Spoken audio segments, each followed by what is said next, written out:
Welcome to everyone. And as I'm a design architect, qualified at the University of Cape Town, and for the last 25 years, I've been designing and teaching. And I'll just tell you a little bit about myself before we start. This is the typical work I would be doing in the day, where I would have a conceptual project to do, and then maybe within a corporate firm of this size, you would possibly have one or two projects a week to pitch to new clients and old clients. And that would be a typical project. So this is the Meridian Mall, and it would be printed out and all different formats. But that's the design proposal architect that I've been over the last 25 years. I've worked with people like Frank Brugman. He's a great design architect in South Africa. He did the Michelangelo Hotel, and we worked on Legacy Corner here, which is now called the Da Vinci Hotel. And there I'm standing with Frank in a bookshop looking at a resort in the Kruger National Park, which we were proposing to the developer. And so the first conceptual drawings I ever did were with Frank, and they launched this project here. Obviously, I wasn't involved in the construction documentation, but I was definitely involved in the conceptual projects. But many projects that I've worked on have come to fruition. And what happens in reality is that you may do 10 projects and only one of them will come to manifest fees in the world. And so there's Legacy Corner. This is Chwane Mall. My drawings have ignited projects that have been dormant for 6 or 7 years.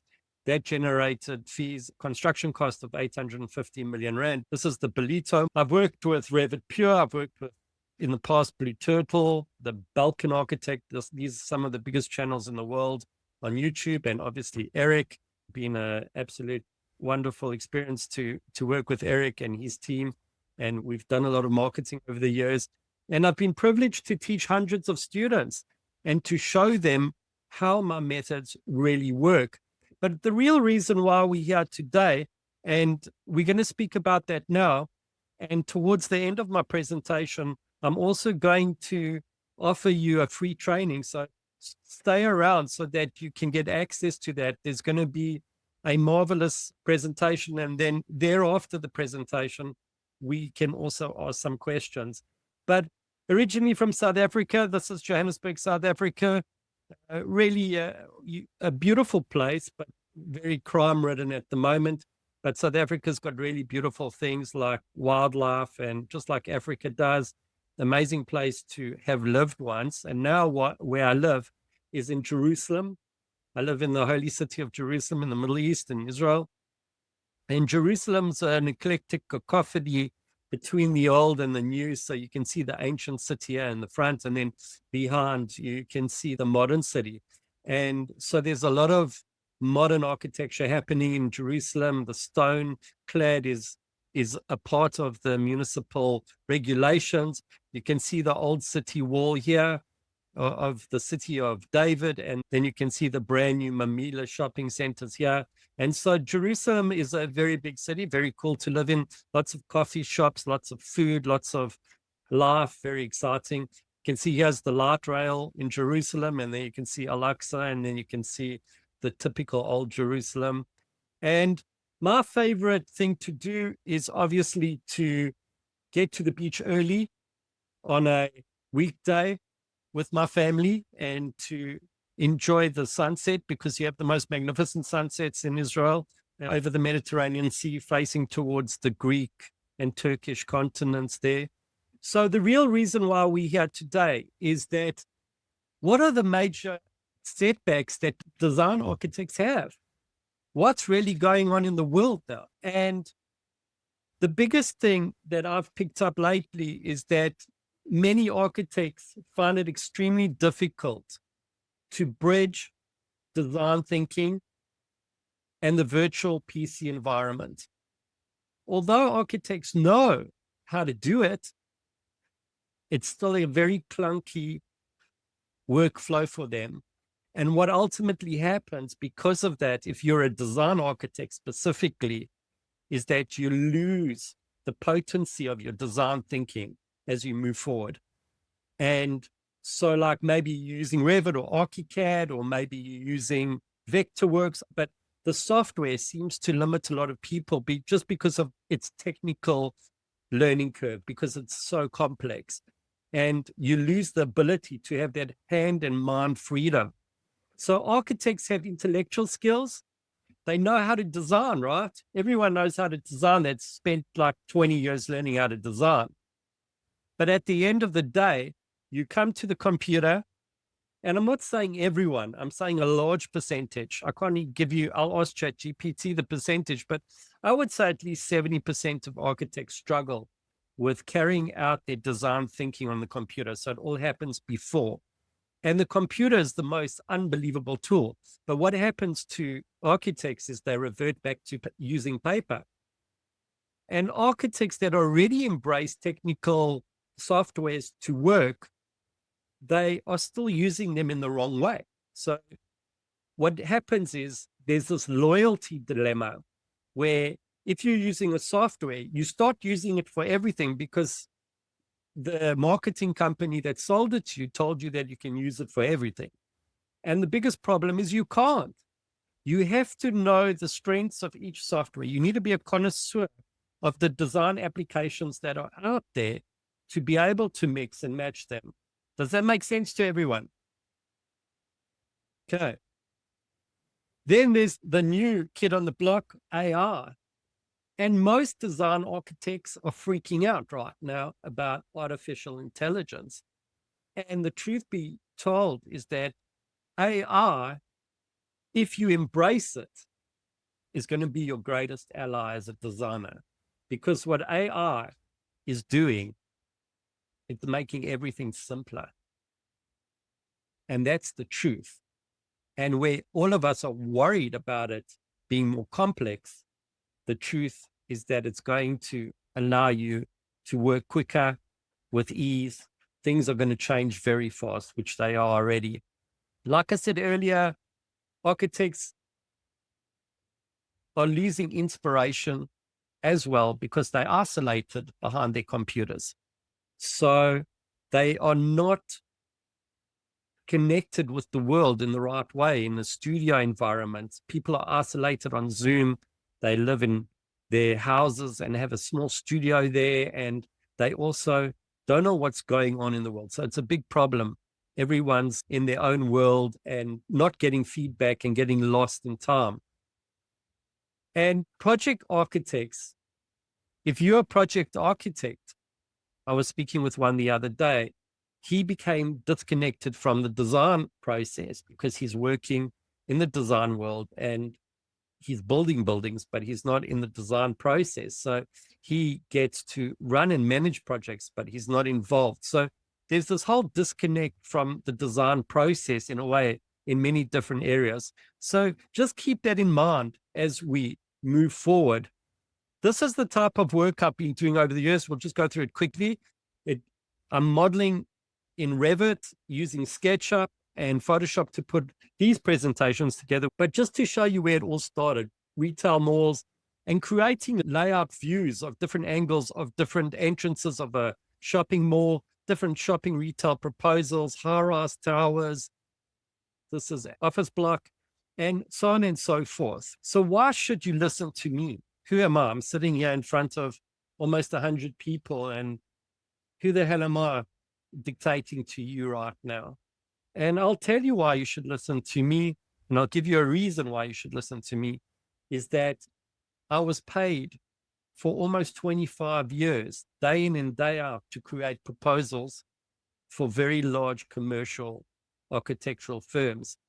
And when you work for that long inside these firms, and it wasn't just one, it was several, that you learn how to iron out the process because you're getting paid to do it. And it's been an absolutely fantastic journey. And through trial and error, I've learned how to fix the issues up.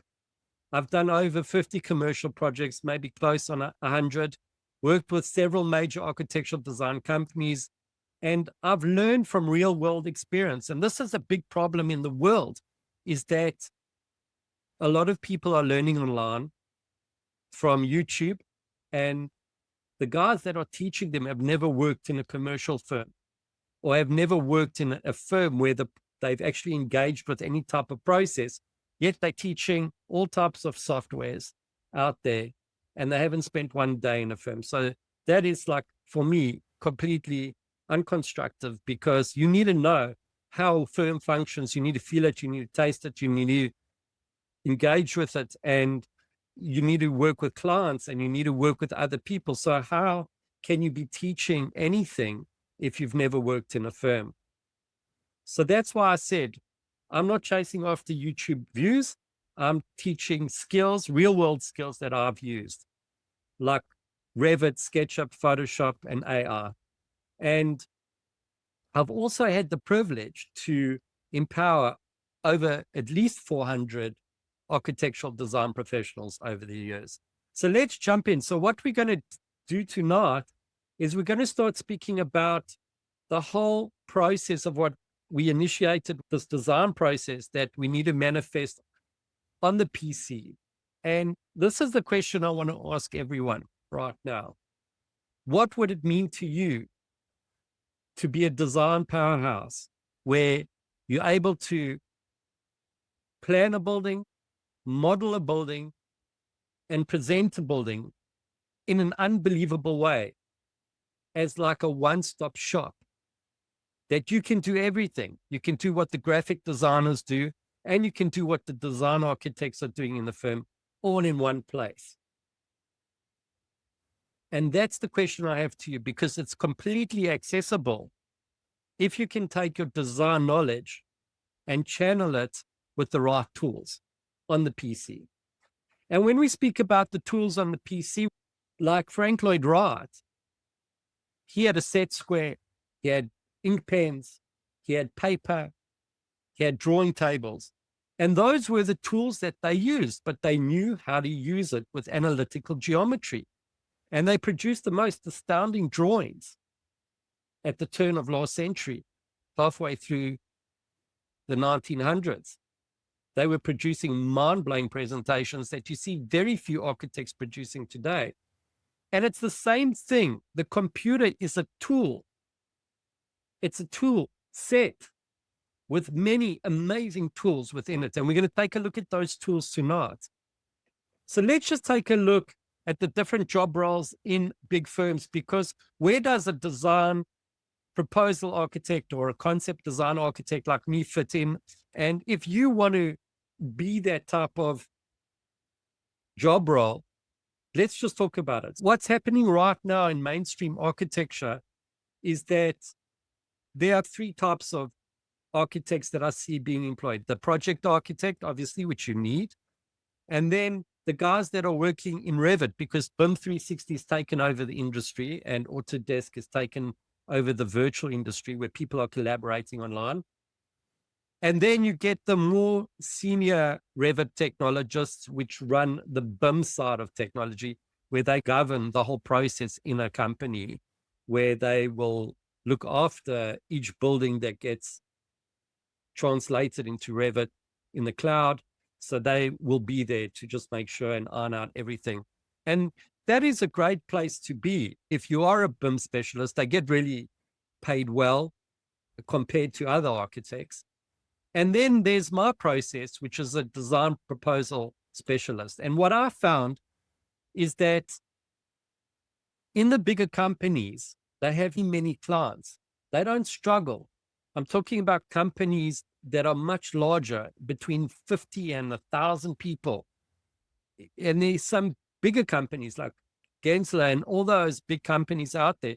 And what they have is they have clients. They don't need to look for clients. And that's just because they're a conglomerate. They've been around for maybe 3 or 4 or 5 generations, or even longer than that. And they've just got this momentum that they've built. But they've got clients, and those companies need design proposal specialists to communicate design, because that's how they pay salaries. They win work. And the smaller companies don't have as much project proposals to do on a weekly basis.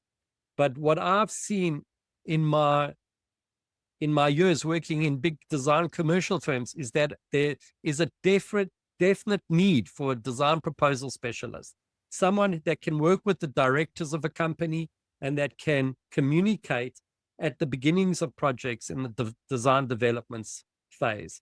So let's just take a look at that quickly. Small independent companies, they struggle to find leads, and they really do. And if they're very lucky, they'll be extremely busy and small. And then you have the medium-sized companies. They find it slightly easier because there are more people, maybe 10 to 20 people in the company that are running it. And so they do have a much greater leverage capability. So they can absolutely find clients quicker. But what we're talking about is whoever you may be in, whatever type of company you may be right now, that there is this niche for the design proposals at all types of levels. And so you could work as a design proposal specialist, launching projects. You could work with a higher echelon within the company. Like I normally work with all the directors. And so it gives one the ability to work at the helm of each project. And we have big companies, like I said, they need to present all the time, and communication is key. And then another thing that I found is that within the larger companies, the design architects that work normally in the studio or in the design studios, they like to move around. So there's always someone moving out. And over 20 years, I witnessed it every month that people moved around in this industry in the design world because they were obviously either migrating to a better position. And so there's always space in the bigger companies, the bigger design firms, to be a design specialist. So what is our job role? Just quickly, we're going on 24 minutes here, so I'm going to move quicker. So this is really a business tool. You can be the instrument within a company to win work. Obviously, here's the idea. This is the proposal you may be making to test the client's integrity, to see if the client will agree to pay fees, and then obviously the fees will manifest. But a design communication expert is key to any company. And especially at the early stages when you can ignite a project, it's super, super important. Let's jump into the tools. So here we go. Iterative design at all stages. These are the tools that you need for every stage of the design process. And there's schematic design where you do planning. There's 3D design modeling where you would model up a building based on your schematic plan. There's obviously the communication of the 3D model in a rendering format. And then there's post-production where you need to put it on paper or on sheets and you need to edit images so that it looks great. And now what's happening with all these processes that form our design process is that artificial intelligence is infiltrating every area. And there are hundreds of softwares coming out every month that we can experiment with based on the AI that's being hatched at the moment. So you need a strategy that can be evergreen, that you can ride the wave of AI for the next few years, hopefully, and still be okay. And so I've got a strategy in place that allows me to work with all the latest AI because I've got a core function, evergreen strategy in place. So this would be all the meetings that you may have with your client. You'd have your pre-concept, your concept design meeting, your first iteration, your second iteration, and so on and so forth. It might go on for 20 iterations, but in between each iteration of your design proposal, as it evolves, as it gets better, because if you're an architect, you know there's a process in place. It doesn't just manifest in its final form. You've got to work with the client and you've got to produce work that is relatable to the client.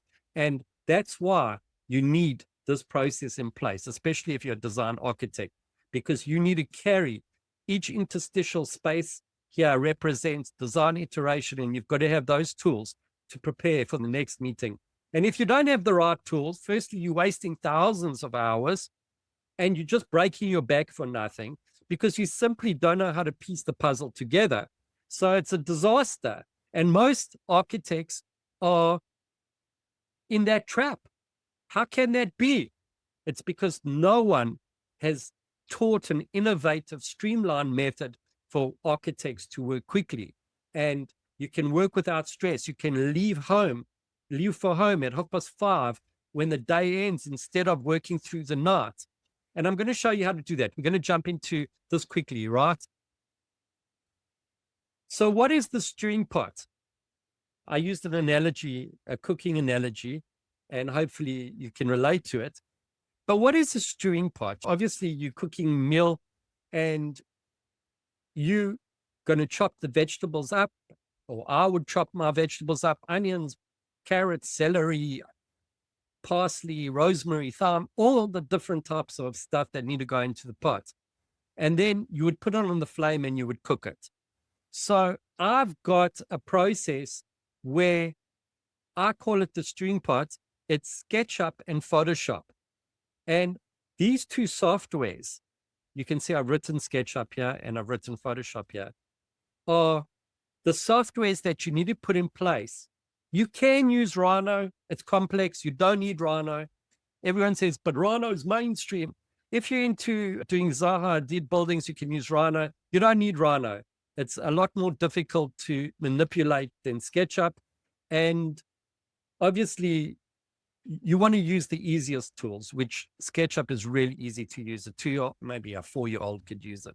Not a 2-year-old, but you could learn it in a day. There's hardly any big learning curves with SketchUp. It's just really an amazing software if you understand how to use it.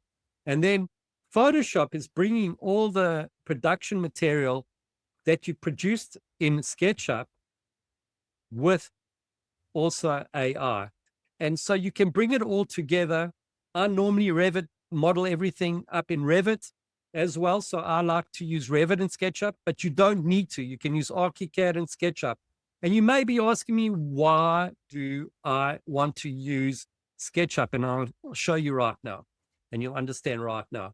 So this is the stewing pot analogy. Again, there you can see all the different softwares and bringing them as a middle ground into the stewing pot, which is SketchUp and Photoshop.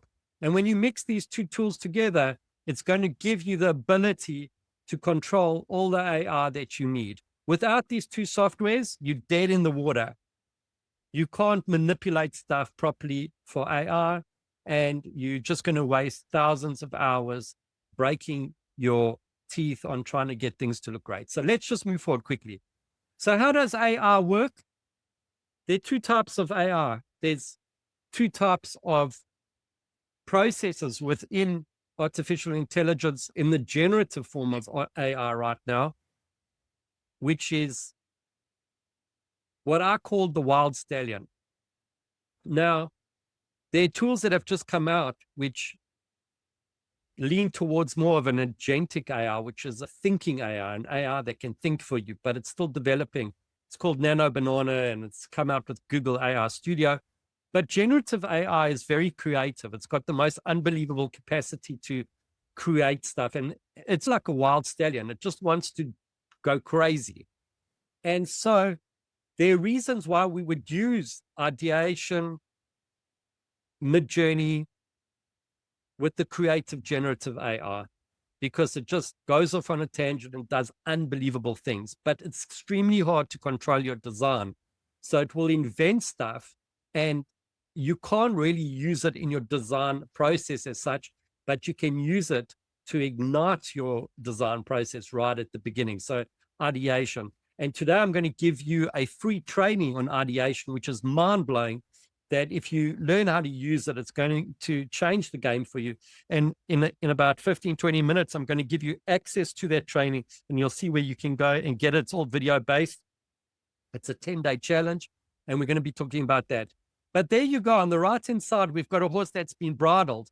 And the cool thing about a bridled horse is you can control where the horse is going to walk because you've got the bridle on it. And that's the other phase of AI that we need to deal with, because that's why we need to put SketchUp and Photoshop in place. And that's exactly what I'm talking about. SketchUp and Photoshop will bridle the AI, and give you the ability to manipulate the images that the AI produce, elevation sections, plans, and perspective images. And let's just jump in it. So first we're going to jump into, I'm going to go into my desktop here. Give me 1 second to try and get out of this. Is everyone with me? Okay, great. We've got 85 people strong in here.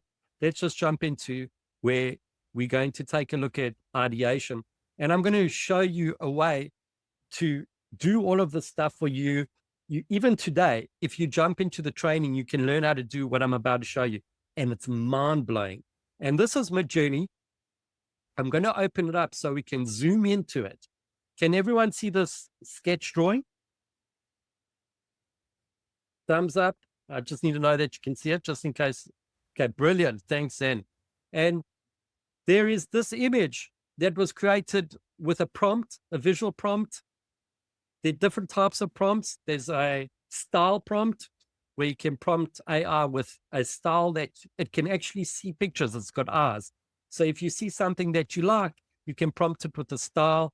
You can prompt it with a type of architecture. It's called the image prompt, and then a textual prompt. So there are 3 types of prompting that we can use to develop images. This is from one of my students in the community group that we have where the AI is hosted. And these are just different projects that we've done this week. This is a diner that was done by Leo Parker. This is an image that was done by Roncier. This is Leo Parker's version of a train station. This is AI. This isn't anything except a production done in Midjourney for the beginnings of a project. This is an interior space with leather couches and modern interior. And we're going to go quickly. This is from a brand new student in my group. She produced this unbelievable idea of a building that kind of fits in between these 2 shards of stone, and just absolutely amazing. Take a look at that idea. Look at the reflection the AI did in the water here, just or in the puddle, if you want to call it that. But this is Robert Crone. Rob, I know you're on the group. Well done. This is amazing. A New York Harlem apartment here, block, beautiful stuff. Take a look at the line work that the AI produced. It's absolutely incredible. It has the ability to really get into the details. And I'm going to teach you, by tomorrow, you'll know how to do this. And you'll be so addicted to it. So what I want to suggest to you, the warning that I'm giving you is you're going to spend a lot of time doing this and enjoy it, but it's very addictive. So it's not like smoking. It's just really addictive, mentally addictive. These are interiors. You can also do ideas for new interiors. Now, you may be saying, but I can go to Pinterest. I can go to Google Images. Why do I need this rubbish? Why? I can go do it already. Now, it's a great question because that's a question that I asked. And the question really is, once you create these images, they belong to you. You own the intellectual rights to them, so you can use them in your portfolio as your own. You can put them in your portfolio and say that John did this or Scott did this, or whoever wants to produce imagery like this, it belongs to you. And you may have a client that wants to do a hotel. So you can just jump onto Midjourney in the morning, hook up 10, 15 images, print them out, and they belong to you, your portfolio and your company. And you have the legal rights to absolutely use it. So here's some more images. Really beautiful what Midjourney can produce. Just the most magnificent trees, foliage, and it's unbelievable at doing structures. So if you're looking for ideas, it's the best place to go. Roncier did this. Isn't it gorgeous? This view out onto the mountains here, open plan. I really wouldn't mind going to sit there right now. And it's just so evocative and so powerful. So you can produce images. This is my version of Ron's. I did this with the leather couch. It's not the same energy. It's just a little bit cooler, but there you go. And I'll just show you, this is also one of the students. This is Michal in our group, and he posted that today in our group. And so too, will you be, if posting images like this is a Boston sort of restaurant pub next to a marina. Take a look at that. Isn't it evocative? This is not copied from other images. Let's go quickly, guys. This is something that has been created. You can also create photorealistic generations of your work with the Midjourney. And I prompted it to do a very boutique hotel with abstract paintings and a view out to the ships here. And you can really prompt it to do anything and it will create it for you. This is completely original. You can see he has another version of it, more modern. So you can say, oh, I don't want it to be so modern. I want it to be more Art Nouveau, and it would give you that option. So just take a look at how beautiful these images are. They're all original, all of them. You could also prompt it to do Frank Gehry. Anyway, this is Glenn Murcutt's type of architecture. I prompted it to create some architectural buildings in the outback in Australia in the vein of Glenn Murcutt, and it just spat out some unbelievable stuff. Take a look at this. You wouldn't find stuff like this. You may in a coffee table book in your best library. It's just awesome what it does, and it prints it out at a high resolution. Take a look at the work that gets done. This is a synthetically generated studio for architect done in a few minutes last night, just for Ronnie's actually on the group here. I prompted it to do an interior in Prague, and it created this with mosaic arches according to the prompt. You can see there these Gothic structures outside. That's exactly what Prague looks like if you've ever been there. And so you can literally do anything. Here's some cliff buildings. Take a look how amazing. But let's just go quickly. There's a lot to look at, different lodges in Africa. And you are going to be able to do this. Just wait until the end, and I will show you the way to get access to this. Just different images in Africa of a lodge. It's incredible. It's just really incredible. But these are ideas, and this is unbridled creativity. Even this was a prompt. This wasn't a scan. This was prompted in a development in Africa with zebras and elephants, and maybe someone's creating a resort there. And so you can do anything that you put your mind to. Anyway, let's just go quickly. Here's a building that I prompted. It's not Frank Gehry. This is my original building, but I did prompt a little bit of Frank Gehry. I said, make it look like Frank Gehry, Guggenheim and Bilbao, and it did it. And it's completely unique. And I actually think it's nicer than Frank's work. Thank you, Midjourney. And so you can really kick off your projects in a great way by showing your extremely special work, and you can go on forever. Here's a high-rise building that I did. But guys, let's just move on. I'm going to show you SketchUp now, and I'm going to show you why we would use SketchUp, because this is uncontrollable. But if you jump into SketchUp, the beauty about SketchUp, this is a modern building. We're busy taking a look at SketchUp right now. We're inside SketchUp, and it was open before we started. And the reason why you would use SketchUp is simply, it's so easy. And not only that, if you're using Revit and ArchiCAD, as powerful as they are for what they do, they're more orientated towards technical stuff. They do have capabilities to view models, but SketchUp is just like flying around like a little hummingbird. You can just really get any angle you need, really easy. You could put shadows on, just very crude shadows. Now, when you prompt AI with SketchUp, you're going to prompt it with images of people, cars, and trees as well, because AI knows how to read an image. And without people in a drawing, there's no relatability. When you put people back into a drawing, you get a whole relationship with the client. The client connects through people, cars, trees, bicycles, and everything back to your drawing. And SketchUp allows you to govern the views. And the beauty about SketchUp is if you do find a view that you like, you can save it. And that ultimately becomes your powerful tool, because you will use the visuals that you save. For instance, let's say I'm up here in the sky and I want to go back to my saved view. I can click at the top here, and SketchUp's saved view will come back. Like, once again, maybe I move to this side and I want to go back to that view. So SketchUp will save the views, and you can do so many different things. And SketchUp's got line work, which you can absolutely iterate. You've got different types of line work where you could go and select different styles of line work, and it's very powerful. But once again, you could go back to your views. You could change the color of the line work. And it gives you a whole lot of flexibility without too much knowledge. So I'm just using my mouse. I'm not typing any information in. I can cut and paste things, like I can move this umbrella around. I can do what I want. I've got a protractor, just Frank Lloyd Wright might have had. I can go and rotate the umbrella here without any numbers, just visually, and so on and so forth. I can move cars. And SketchUp is just extremely easy to use, where all the other softwares, really, you need to be a professor to use them. But once you've got your ability to use software, another cool thing about SketchUp is that it's got camera angles. So you can distort views and you can contract views.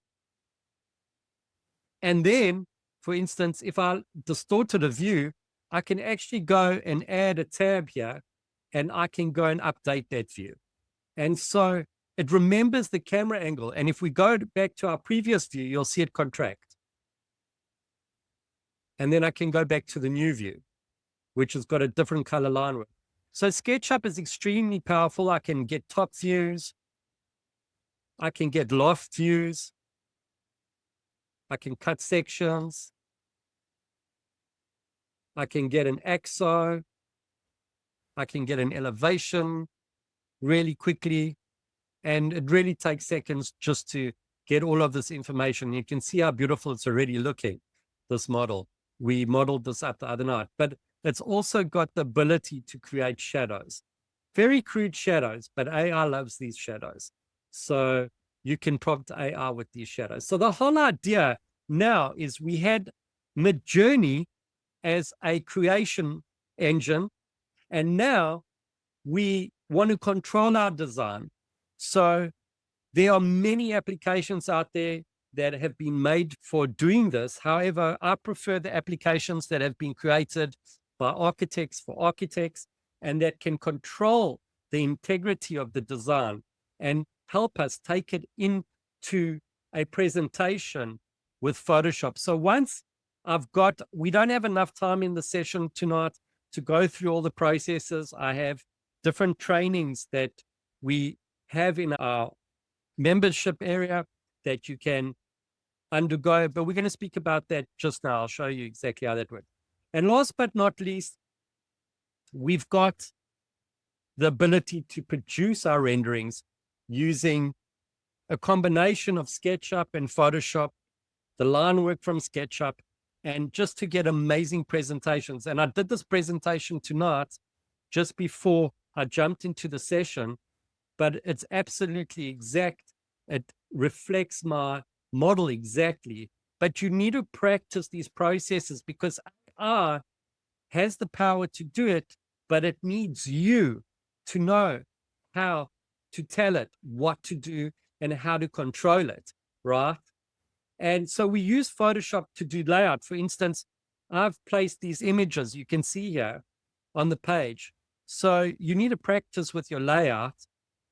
And obviously everything here is on a different layer, logos, everything. So Photoshop is the most unbelievable tool. And it also has generative AI inside it, where you could go into a specific area and shift it up. Maybe you don't like this lady or what she looks like. Maybe it hasn't rendered properly. And you can use generative AI. You can circle it like this. And you could go and say, please delete this particular person, delete lady, and spell it. And it's got generative AI built in. And let's see, maybe it will do it, maybe it won't. But it's become extremely powerful to use AI integrated into photo editing suites like Photoshop. And so I'm just going to show you how to use the airbrush tool in this package. Let's see what it does. There you go. It just deleted that person and replaced it and made this image look a lot better. So this is for layout. I believe that everything needs to be printed out for your client, and you could prepare a whole set of documents like this in probably 3 or 4 hours to do design development as well as this process at this level. But you need to know how to use Photoshop, SketchUp, and AI. And that's what we're going to talk about now. I'll just show you one final tool that really is the main focus of AI in Photoshop, you have the most amazing airbrush tools where you can select the size and diameter of your brush, and you can see how it works right now, but you can just obviously use it in context with AI to photo edit really quickly, like with an airbrush, and get things looking great. So it's just a very powerful tool to understand how to use the layers in Photoshop. You can see here, there are layers in Photoshop where each image is on a different layer. There are multiple different images here, and you need to know how to quickly put it together to make it look awesome. And it's pretty easy, but as long as you can piece the puzzle together. So let's jump back into our presentation here. And what we're going to speak about now is if you go to the Design Proposal Architect. Now, I'm going to show you how to get there. But right now, as we're speaking, in your email, you'll find a link to two different things. The first thing is we are going to send you a link in the next 20 minutes to this group, but you can go to the Design Proposal Architect. School is an amazing platform. It's a collaborative platform that has been launched in the last year, and it's got a community where we post in the community, and we've got everyone cross-pollinating here. We've got, for example, Leo, Christian, Nicola, everyone's posting in the group, and it's a community group, and you can watch the videos. You can watch the welcome videos here. You can welcome yourself to the group. I'm giving you access to this group for free. But when you're getting to the group, the Design Proposal Architect on a platform called School, there's also an app you can download for it. You can jump into the classroom here, and you'll see the Midjourney AI ideation there. You just click on it. There are a whole lot of other free trainings here that you can get access to. And then we're in day 7 now. I would suggest in the next 24 minutes, you'll learn the process. You just need to click on this particular video, go through everything that I've been speaking about here, and you can watch a video of me telling you how to do it. You can watch it full screen.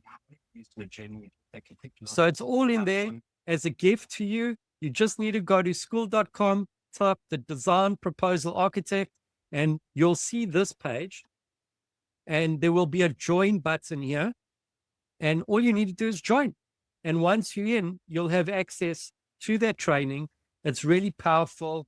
You can ask other members in the community and how they feel about it. We're having so much fun. We have a 10-day challenge. Every day we're doing another image. You can watch the intro video here and see what we're all about, or see what I'm all about. I'm teaching architects what I've explained to you tonight. And then what I wanted to suggest is that on the 30th of September, we are engaging in a new training that's going to last for a year, because you're going to become part, if you're interested, of a community that is almost a design school, better than a design school, which will teach you and give you access to all the trainings that you need and the trainings. There are live trainings twice a week. I'll show you right now. In the community, we have a calendar. So once you're in the community, it's all here under one roof. You'll see the different trainings here. We have one on a Monday, and we have one on a Tuesday. That's the VIP members area.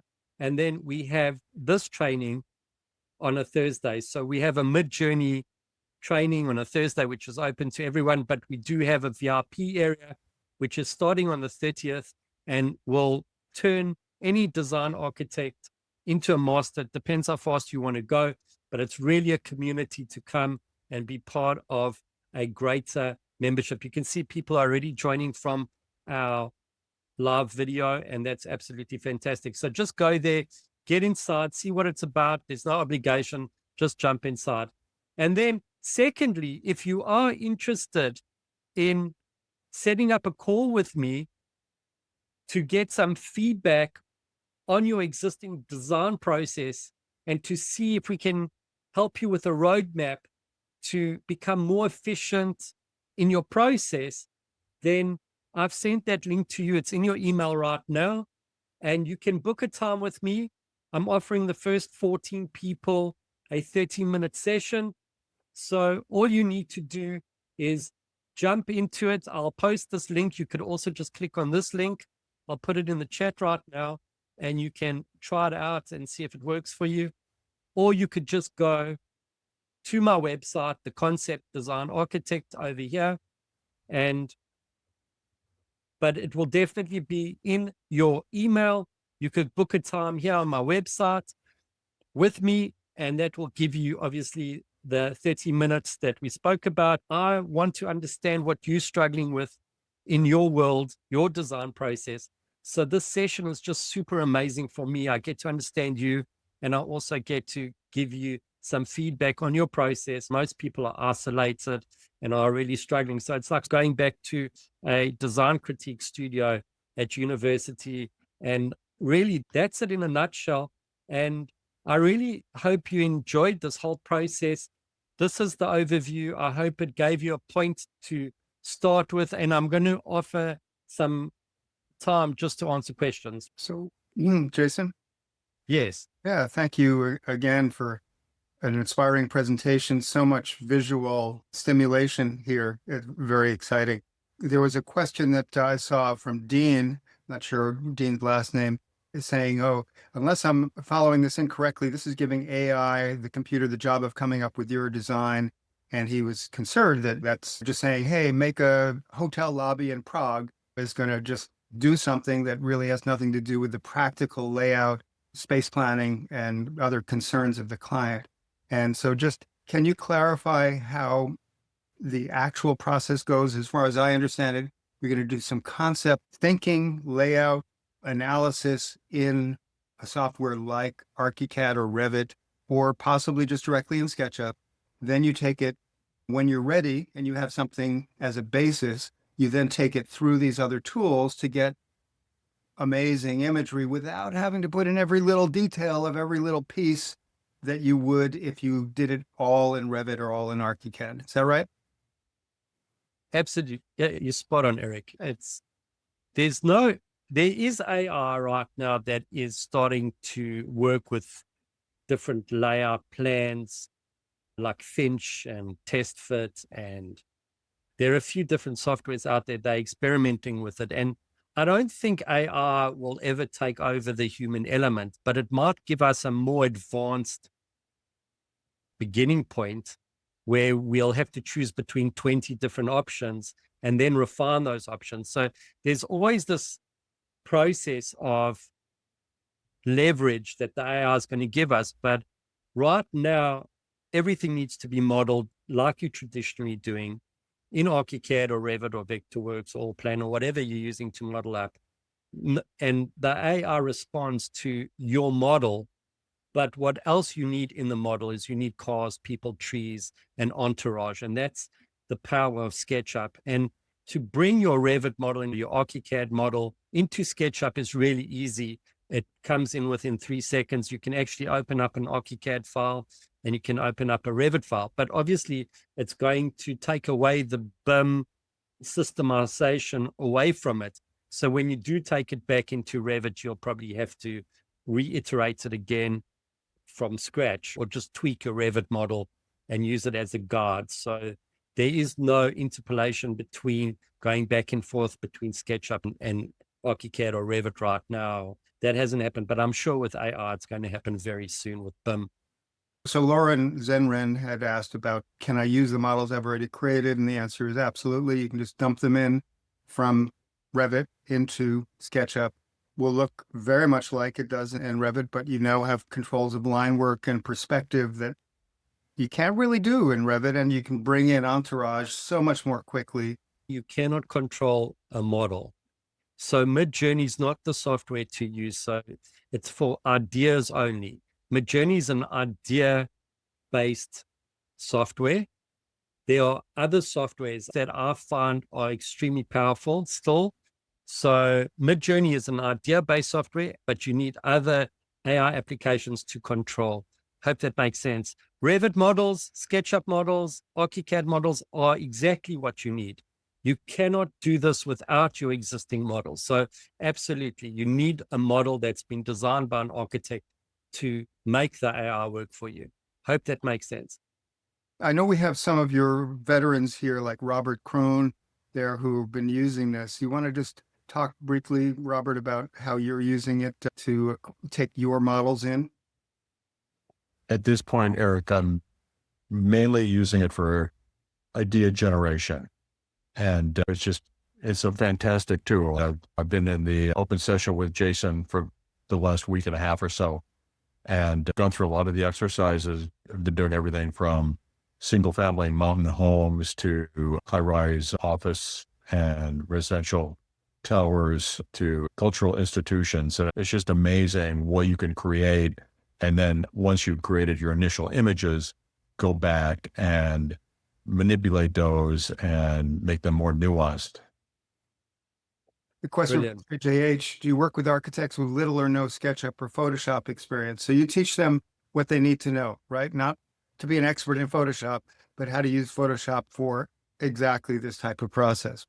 Yeah, absolutely. You can learn everything. The question that most people ask me is, how much time do I have to put in? It all depends on you. So I work with architects as they move forward in any process. We have a place for architects to come, design architects, and to grow exponentially from ground zero. We've had people in our training last year that started off with only knowing 2D AutoCAD and have produced some of the most astounding images I've ever seen in 3D and models like you cannot believe. Absolutely. It's contextual learning. We learn together with the process and the process of design, development. And so it's really easy to learn. There's not a huge amount of learning curve, but you do need to practice. So you can't get onto the golf course if you're a golfer, or if you're a tennis player on the tennis court. You need to practice. And it's the same thing for architects. There's no quick fix. There's no quick fix for anything. And AI is just another addition to our plethora of tools. So you need to practice and you need a place to come. Just like university, design school, you need a place to collaborate with people and to really get feedback. And that's what helps you grow. Besides the skills that we teach is other people. And it's super important to have that. Anyway, let's read the next question here. That was, I would say, he's using Midjourney to come up with ideas for buildings. Let me explain to you where you would use Midjourney. Midjourney you would use at the beginnings of a project, even before you put pen to paper. So it might be a coffee table meeting with a client that wants to do a library on a university campus. So you'll prompt it to do 20 different libraries, different textures, different looks and feels, print it out on paper with some rough sketches that you may have done and then take it to the meeting, maybe printed on a tabloid size A3 in a brochure format. But that's where you would use Midjourney to stimulate the ideas right at the beginning, even before you've designed anything. So yes, it's absolutely only for ideation, but you definitely can get styles out of Midjourney, which you can reuse when you tighten up your design. You can use the styles, which are mind-blowing, from Midjourney and make your images look like the ideas that you created. So it's a very powerful tool. And it'll also give you a foundation in how to prompt, because the way that you prompt Midjourney is the way you prompt all other AI right now. It may change, I don't know. Are the AI platforms you're using cost money? So most AI platforms cost, and you're looking between $10 and $20 a month. But Midjourney is definitely something, I think it may be $17 a month. It's just worth trying it out once. I tried it out once and I was super excited to pay for it for the whole year. So that's what it did. And even if you've got a low budget, it's worth trying it out. Thank you to everyone for coming this evening and taking time out to join us. And I just wanted to say thank you again to Eric. Let's share the right screen now. Can you see the screen? Yes. So it's conceptdesignarchitectsingular.com. And then book a time. You just click on book a time here and you'll see there's a blue button here, book a 30-minute session. And you can just do that. It should take you straight to Calendly. And you'll also receive through Calendly, you'll receive a link to Zoom and the school group. There's a question from Meg, maybe last question. Any AI software for working drawings? You can take a look at TestFit. You can take a look at Finch. They, in the early days, there are some companies that are ahead of the game. I'm not quite sure. There's one, I think it's called Cubed, but it's still early days. If anything in this masterclass resonated with you, I suggest to watch this video right now.